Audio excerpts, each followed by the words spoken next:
আমাদের যে মোটরসাইকেল যে লাইনটা আছে এখানে B5 তেল দিই, ওখানে 1.5 তেল দেয় আর 1.5 একেবারে VIP গাড়িটা ঢুকাই দিয়ে আমরা তো তেলগুলো দেয় না।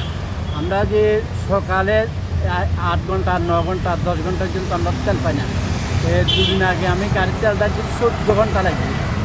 আমরা অনেক কষ্ট হচ্ছি, বাথরুমে যেতে আর এখন কোনো যাই একটা গাড়ি টানে যায় ওই তো আধা ঘন্টা 1 ঘন্টা, এই মাথা তো 2 ঘন্টা হয়েছে এখন কিন্তু মোটরসাইকেলটা টানে না।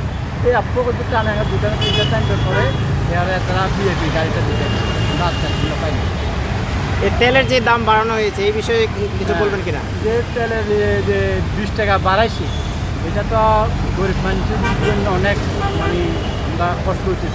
আমরা বেতন তো বাড়ানো সরকারি বেতন বাড়াইলে না আমরা পেট্রোলগুলো বাড়াইতে আমরা টাকা আর যে গরিবগুলো যে আমরা আছি যদি আমরা কাজ করে খাই এগুলো তো আমরা বেতন নাই। যে ড্রাইভারগুলো আছে ড্রাইভারের তো বেতন তো একদম কম, ড্রাইভারের বেতন তো বাড়ে না, আমরা দম করে পেট্রোলটা বাড়াই দিই। এটা যদি আমরা যদি সরকারের তরফ থেকে যদি এটা যদি আপনারা যদি করে দেন এটা তো আমরা গরিবের জন্য